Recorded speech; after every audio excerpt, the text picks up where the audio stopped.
ఒకప్పుడు యమలోకంలో ఒక ఉత్సవం జరిగింది. అక్కడ యమరాజు ఒక నర్తకి సౌందర్యానికి ముగ్ధుడయ్యారు. ఆమెను మోహించారు.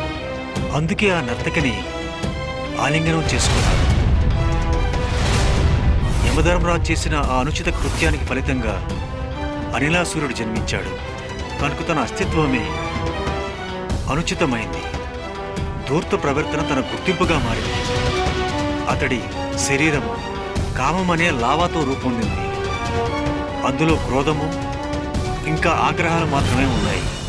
అనిలాసురుడు యమధర్మరాజు పుత్రుడైతే తను మన దేవతల తరపున పోరాడాలి కదా.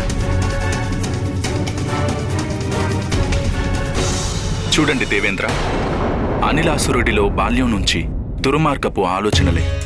అందుకే ధర్మరాజైన యముడికి అసంతృప్తి కలిగిన అందుకు కారణం తనే అనే భావనతో అనిలాసురుడికి తపస్సు చేయమని సలహా ఇచ్చారు.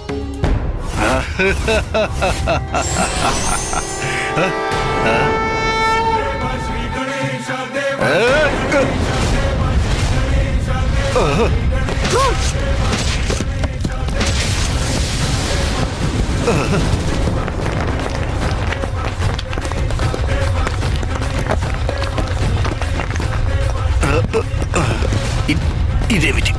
ఏకంగా భూమి రెండుగా చీలిపోతుందేమిటి?